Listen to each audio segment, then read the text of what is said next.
लक्ष्मीकान्तं कमलनयनं योगवेद्यानगन्धं वन्दे विष्णु भगवरं सर्वलोके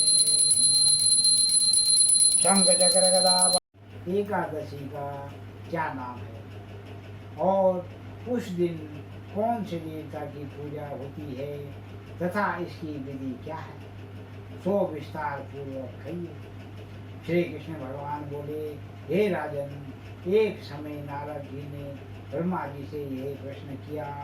तब ब्रह्मा जी बोले कि हे नारद, इस एकादशी का नाम पद्मा है।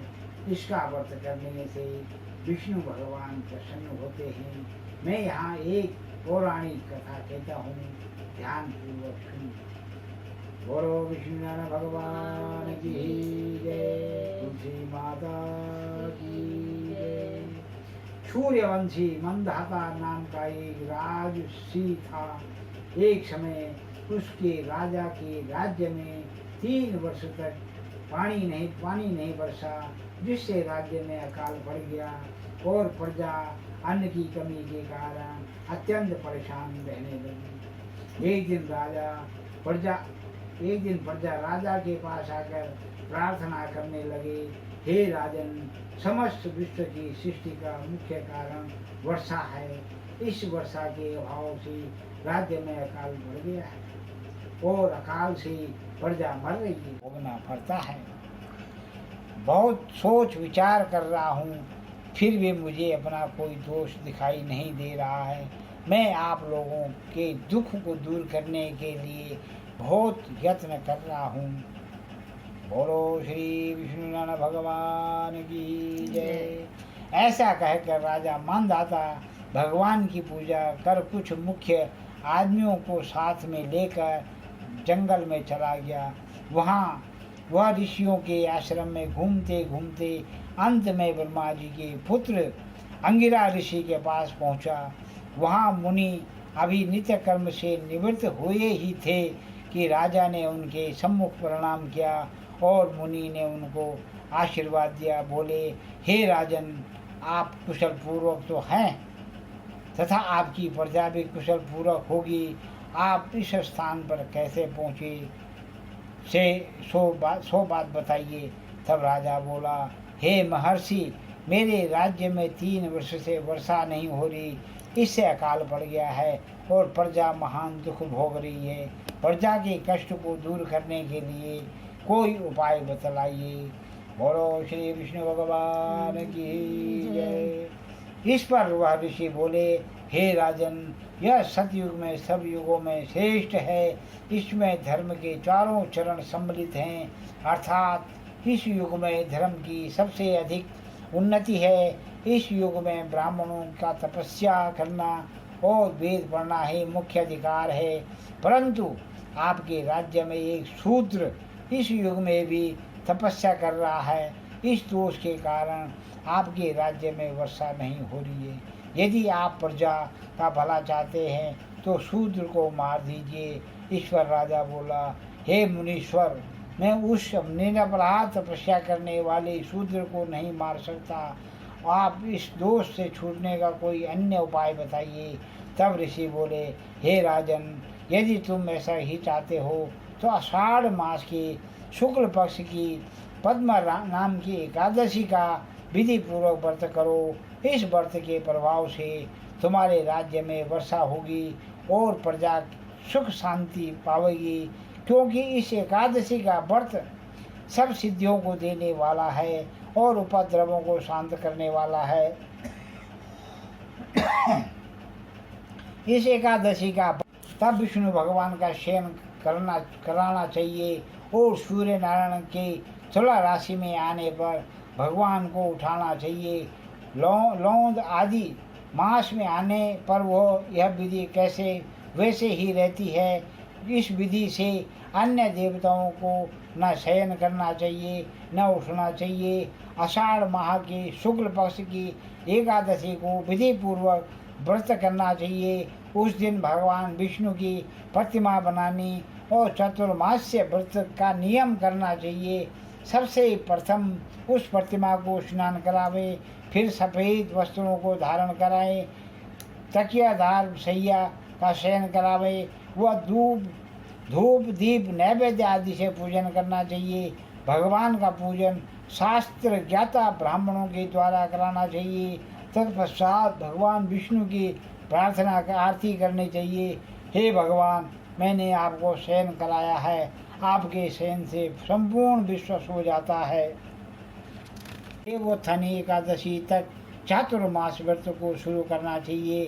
द्वादशी, पूर्णमासी, अष्टमी या संक्रांति को व्रत प्रारंभ करना चाहिए और कार्तिक माह की शुक्ल पक्ष की द्वादशी को समाप्त करना चाहिए। इस व्रत के समस्त पाप नष्ट हो जाते हैं। जो मनुष्य इस व्रत को प्रतिवर्ष करते हैं वो सूर्य के समान दिव्यमान विमान पर बैठकर विष्णु लोक को जाते हैं। हे राजन, अब आप इसका पृथक पृथक फल सुने। बोलो श्री विष्णु नारायण भगवान की जय। जो मनुष्य देव मंदिरों में रंगीन बैल बूटे बनता है उसे 7 जन्म तक ब्राह्मण की योनि मिलती है। जो मनुष्य चातुर्मास के दिनों में भगवान विष्णु को दही, दूध, घी, शहद और मिश्री के द्वारा स्नान कराता है वह वैभवशाली होकर सुख भोगता है।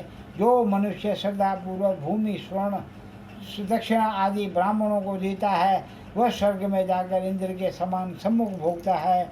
जो भगवान विष्णु की स्वर्ण प्रतिमा बनाकर धूप, दीप, पुष्प, नैवेद्य आदि से भगवान की पूजा करता है वह इंद्रलोक में जाकर अक्षय सुख भोगता है।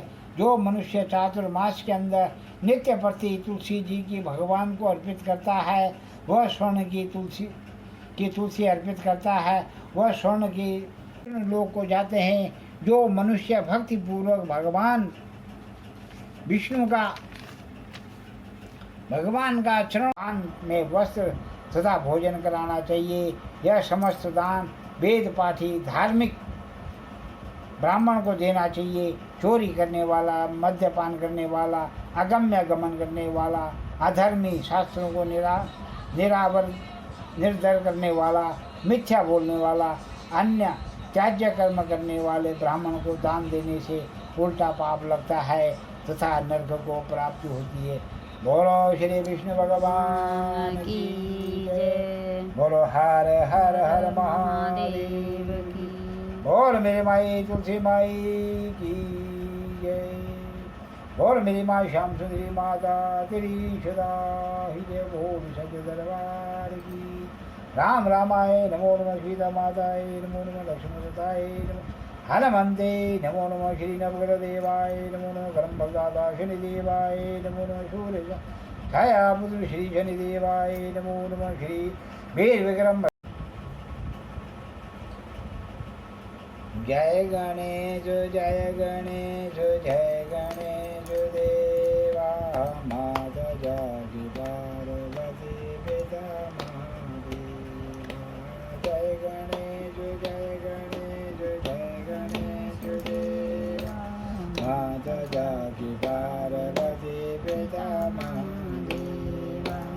एकदंत दयावंत चार भुजाधारी, एकदंत दयावंत चार भुजाधारी, मस्तक सिंदूर सोए सखी सवारी। जय गणेश जय गणेश जय गणेश देवा, माता जाकी पार्वती पिता महादेवा। अंधन को आँख देत घोड़िन को काया, अंधन को आँख देत घोड़िन को काया, बांझन को पुत्र देत निर्धन को माया। जय गणेश जय गणेश जय गणेश। कासे जनों के संकट दास जनों के संकट चनने दूर करे। ओम जय जगदीश हरे, जो भावे फल पावे, सुख विनाशे मन का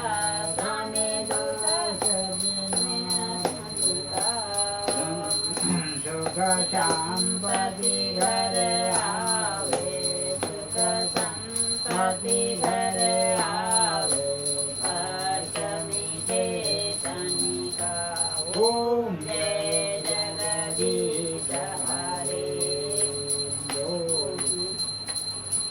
माता पिता तुम मेरे, शरण करूं मैं किसकी, स्वामी शरण पड़ूं मैं किसकी, तुम बिन और न दूजा, प्रभु बिन और न दूजा, आश करूं मैं किसकी।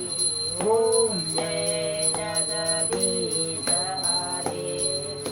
तुम पूर्ण परमात्मा तुम अंतरयामी, स्वामी तुम अंतरयामी, पार ब्रह्म परमेश्वर, पार ब्रह्म परमेश्वर, तुम सबके स्वामी।